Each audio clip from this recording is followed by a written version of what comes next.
Sweden just celebrated its National Day on June 6th. Indonesia will be celebrating its Independence Day on August 17th. And the two democratic nations have been uniquely molded together since the beginning of their diplomatic relations that started back in 1950. And now these past 74 years have proven to be quite fruitful, not just for the political ties, but also economic relations. And now to find out more about the relation and connection between Indonesia and Sweden, I am now at the official residence of the Ambassador of Sweden to Indonesia, Timor-Leste and ASEAN, His Excellency Mr. Daniel Blockert, to find out more of what is in store for the future of our countries.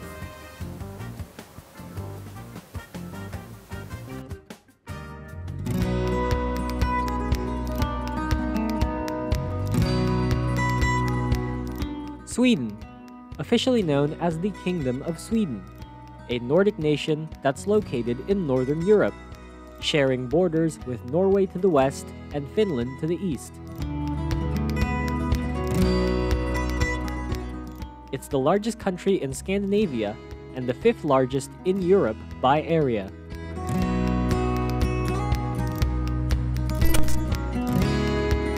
With a population of around 10.5 million, Sweden is known for its progressive society and high standard of living. Sweden is renowned for its innovation and technological advancements. It is the birthplace of global brands like IKEA, Spotify, and Volvo.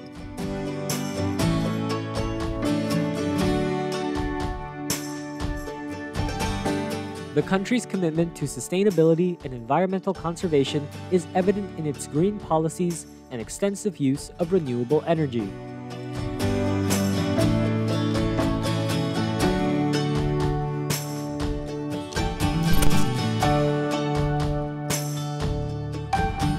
Sweden's rich cultural heritage, progressive values, and breathtaking scenery make it a unique and inspiring place. Whether you're drawn to its vibrant cities, historic sites, or natural wonders, Sweden has something to offer everyone.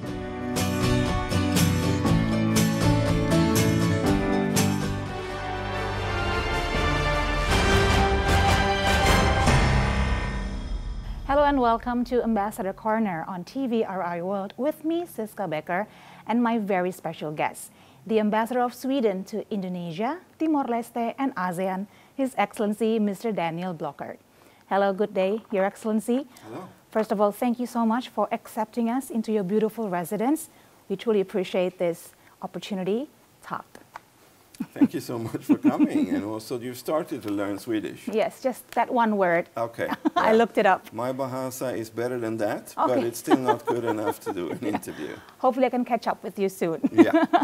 In the meantime, I would like to go straight into our conversation about the relationship between Indonesia and Sweden that was first established back in 1950 when the diplomatic relations started. So now though, in 2024, a lot has changed, obviously. Even in the past 5 years, globally, there has been so many occurrences and dynamics from the pandemic.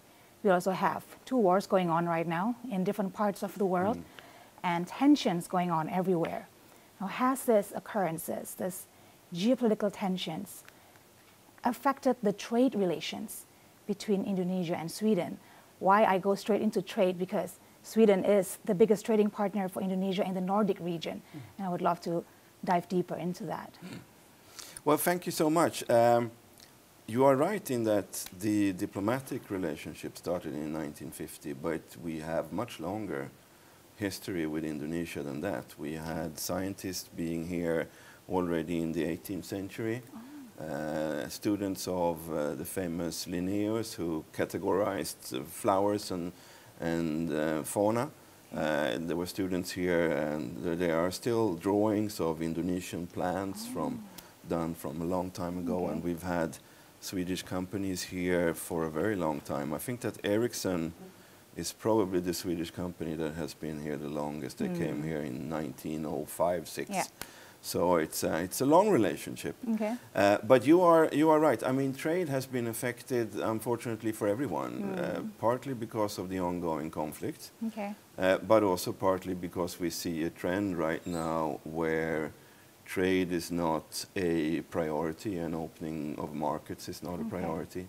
A lot of my background as an ambassador has actually been in trade negotiations, Right. so it's a little bit disappointing to see that we are going backwards on trade. The World Trade Organization has its challenges right now with a lot of internal conflicts, and that affects also the trade relations between Indonesia and Sweden. It is still growing, Okay. but I think that it could grow even quicker. But at the same time, you should always be, and that's also something that I've discovered as a trade negotiator, you have to be a little bit critical against trade statistics too. Okay. Because what will show up in trade statistics is direct trade between Sweden and Indonesia. But here in Indonesia, we have several Swedish companies who actually export from Indonesia. Okay. H&M, IKEA, they export from Indonesia to other countries. And in trade statistics, that will be registered as Indonesian exports. You don't see anywhere that there was a Swedish company doing this. All right. Or if we have a Swedish company with a headquarter in Singapore investing in Indonesia, that would be in the trade statistics, it would be a Singaporean investment. You wouldn't see that there's a Swedish company. Yeah. And for a country like Sweden with a large number of really big companies, the trade relations are deeper than the statistics would tell you. Okay. But there's a lot of potential for more, and that's one of the challenges for me to work with. Okay. A lot of fascinating and encouraging insights. Thank you, Your Excellency. Thank you. What would you say is the most fruitful aspects in the trade relations between Indonesia and Sweden, and which ones do you think have the most prospect for the future? I think that when we talk to Indonesian colleagues, both Indonesian business and also government, the main area that they are interested in deepening a relationship in is anything related to sustainability. It could be machinery, it could be health, it could be mining, it could be transport, but the angle where we have a competitive advantage is sustainability aspects. And living here in Jakarta, you notice every day that you need sustainability solutions. Yes. So whenever we're talking about, could it be electrification of buses or more sustainable healthcare system or some more sustainable mining, that's where we see interest in cooperation. And it also goes in both directions. There are a lot of Swedish companies that are interested in Indonesia right now. Economy is growing, it has been growing for quite some time. Okay. Democracy is consolidated, Yes. this is a big market. So my sense is that the interest for Indonesia in Sweden is bigger than it's probably ever been, at least since independence. Yes. But since then, it's been a big country, but very far away. But it's more in people's minds now. Okay. All right. Now, I want to follow up on your comment about sustainability. As you know, probably Indonesia has reiterated its commitment to green transition, especially now in 2024 and beyond. And as part of that goal, Indonesia, together with Sweden, have established the Sweden-Indonesia Sustainability Partnership. Please tell us more about this initiative. Yes, it was actually started by my predecessor here, Marina Berg, and the Indonesian authorities. We work in 4 different priority sectors: transport, energy, health, and industry. And on the industry side, it's mainly mining. And that goes directly into what I was talking about. What we're looking at is have closer cooperation on areas where we can find sustainable solutions. If we talk about energy, for instance, you are transitioning away from coal, which is something that we are also doing. We don't have a lot of coal left, but we do have other sources of still sources of energy that we would like to replace. We have a lot of expertise on grids, creating large energy grids, because that's one of the challenges here. You're trying to connect also the big islands. That's an area where we feel that we can help, and we have the expertise. And of course, all the discussions about the new capital. Yes. If that's going to be a green capital, you will need to start with infrastructure. And there's an area where we can help. Okay, so a lot of progress can be made in this partnership. A lot of progress. I think that a lot of progress has been made, but more could be done. Okay. Potential is very large, and the interest is large from both sides. So one last question before we conclude the first segment of our conversation. Now, in Indonesia, soon we're going to have a change of administration as the term of President Joko Widodo is nearing the end. And the relationship between our state leaders have always been great. Even before with President Susilo Bambang Yudhoyono, who exchanged visits between Indonesia and Sweden. Now, maybe you can give us like a short assessment of the relationship between our state leaders, between President Joko Widodo and Prime Minister Ulf Kristersson. And do you know how does he plan to continue the relationship with the upcoming President Prabowo Subianto? I mean, you're perfectly right when you say that there's been a strong relationship for a long time, even though we are far from each other, and Sweden is a fairly small country, but we have a long tradition from Sweden also being for a long time a neutral country. We're not anymore, but we were for a long time. So there were connections with the non-alignment movement. Yeah.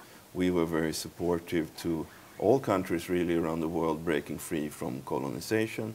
So we've had a lot of visits throughout the years and a lot of personal contacts.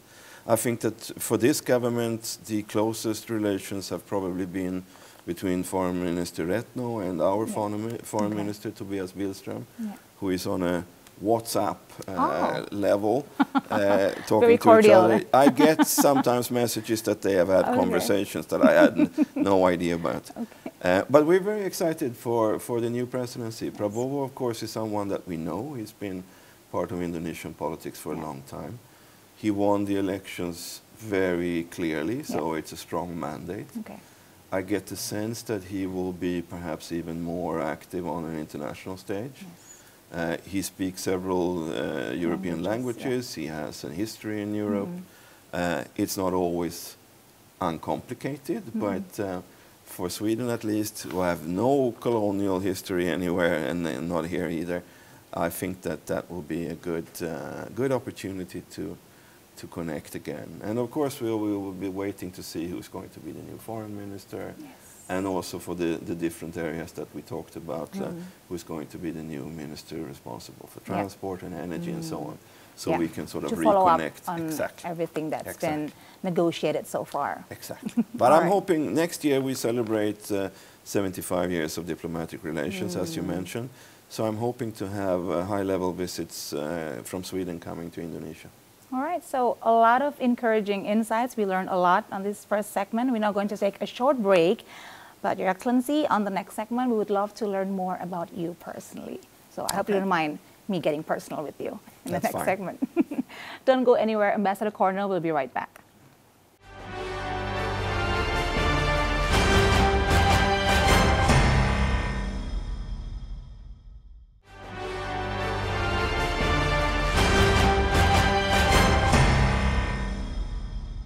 Welcome back to Ambassador Corner with me, Sister Becker, and the Ambassador of Sweden to Indonesia, Timor-Leste and ASEAN, His Excellency Mr. Daniel Blockert.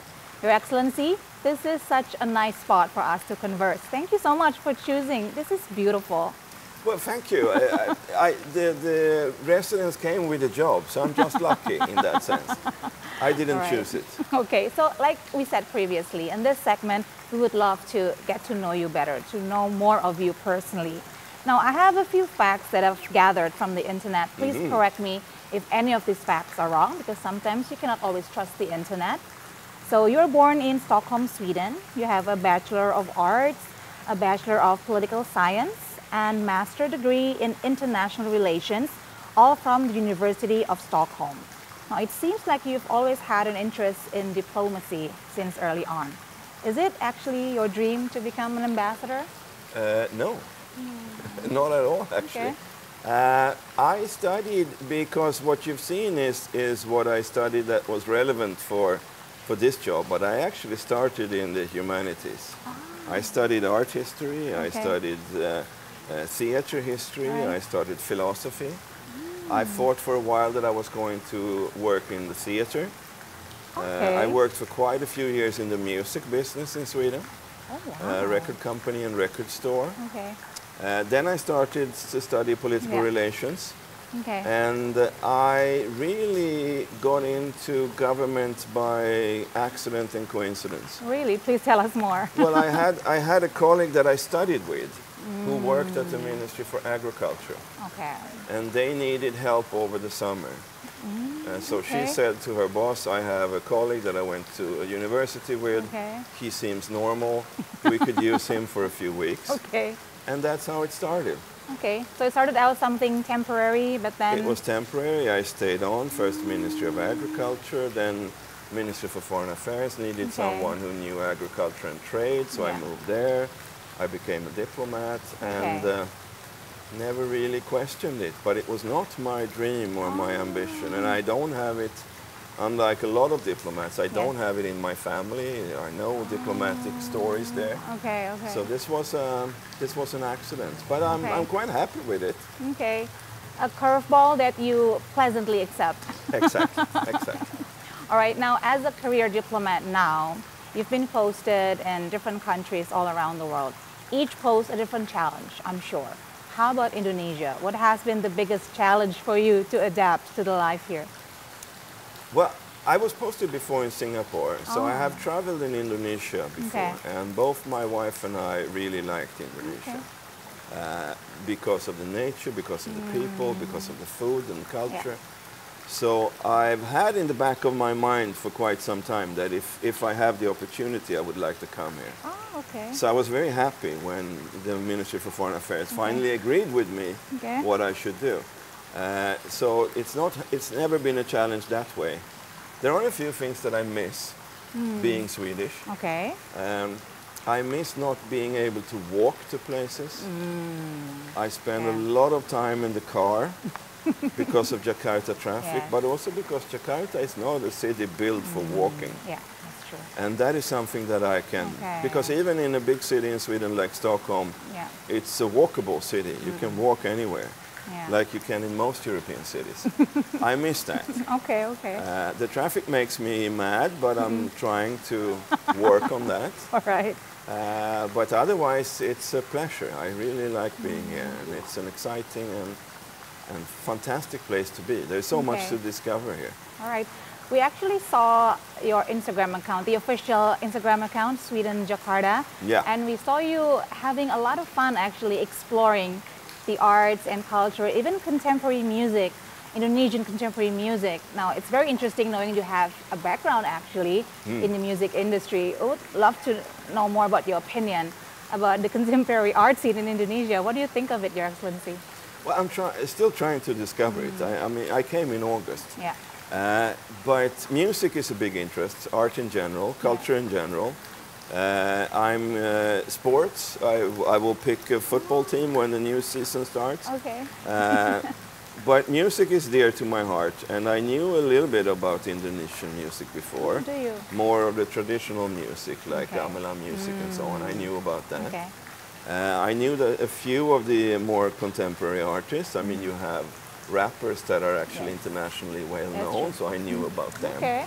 But now I'm trying to get a better sense of what's happening in the city, and also going back a little bit to older music, 70s, 80s, and try to discover what it's about.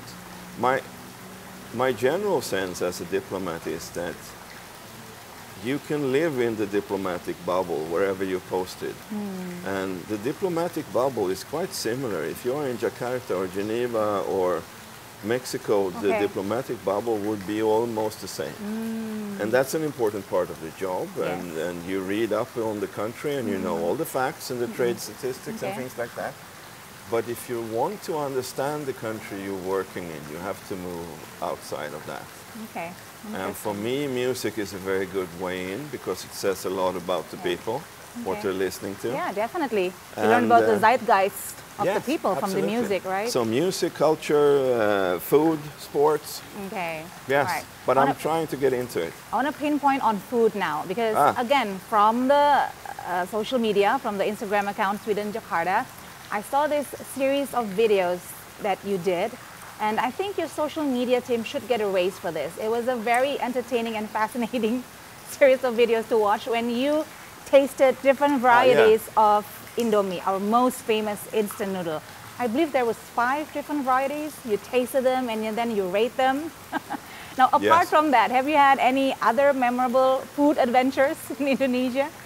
Quite a lot of them, and I think that my social media team will be very happy about the race. Yes, but I love food, and I've gained weight since I came here, so that's a problem. You talked about challenges, that's one of them. You have a lot of sugar in the food here, which I discovered reluctantly. Yeah, true. And food is part of culture. I mean, I was posted in Singapore where you also have, so I knew a little bit about the whole Malaysia, Singapore, Indonesia food fights on who invented what and when and why. Yeah, I think it was the rendang saga. Yes, the Malaysians tried to steal it from you, like batik. Yes. So that's also that. It's an interest for me because I love food, but it's also an interest because it tells you about culture and it tells you about local pride. And here in Indonesia, you have very different food depending on where you are, different cultures, different people, different languages. So it's really a way of getting to know the country. Yeah. And it's delicious. So I mean, it's no downside apart from the weight thing. Okay. Your Excellency, it's been a fun segment, it's been a fun conversation, but we want to continue the fun even longer. So in the next segment, I would love to learn more about Swedish culture. And hopefully, because we've been talking about food, it made me kind of hungry. So if possible, maybe we can have some Swedish delicacies in the next segment? I think so. All right. We should be able to do that. Very excited then. Okay. Don't go anywhere. Ambassador Corner. We'll be right back.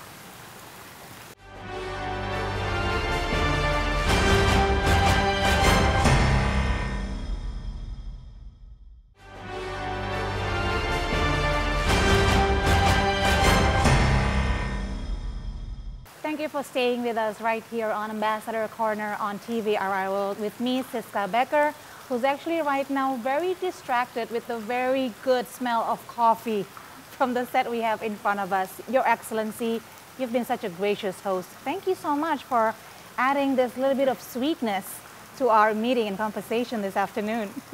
Thank you. Now, I would love to learn more about this beautiful pattern we have here on our coffee set. Could you please tell us a little bit more about this?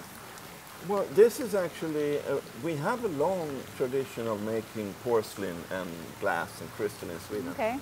And this is a pattern made by one of the oldest firms. It's called Rörstrand, and it has the royal crown on it. Oh, okay. So you will find this on, I think, almost all the Swedish embassies will have this.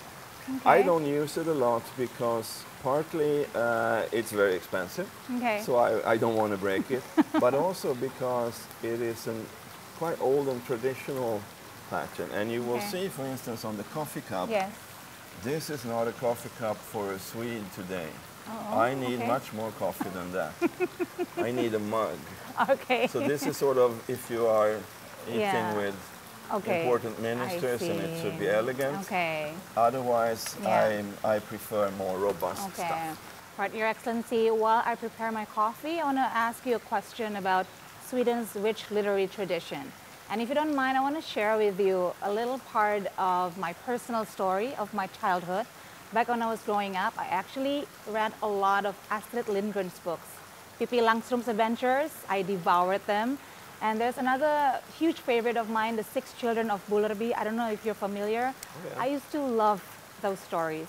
Now in 2024, I'm sad to say I'm not very familiar with the contemporary authors of Sweden's literary scene. Maybe you can give me a recommendation, or even not the most contemporary, slightly something from the olden days is also okay. I would love to know more about Swedish literary traditions.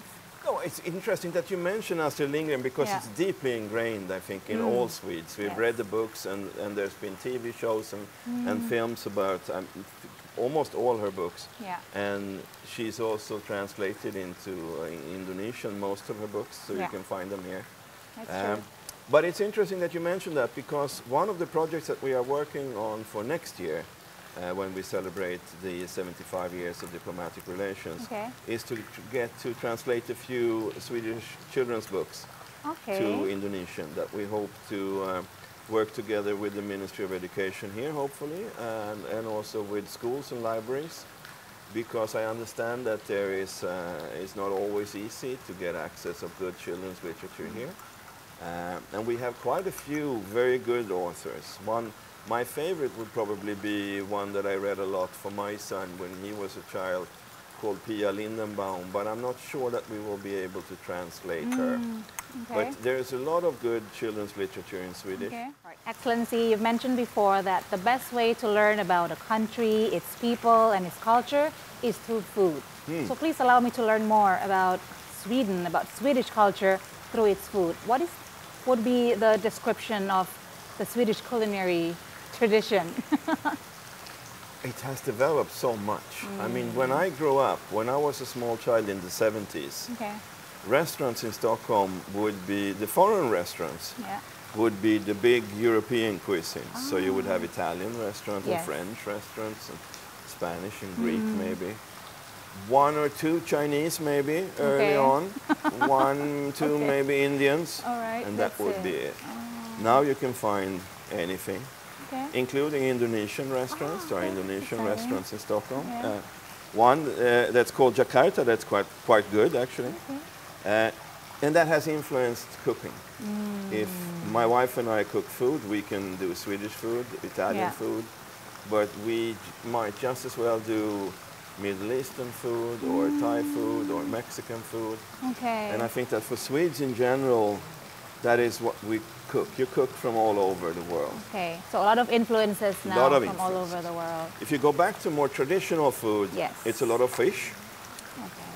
We have a long coastline, so a lot of fish. Herring, of course, but other types of fish as well. It's a potato country.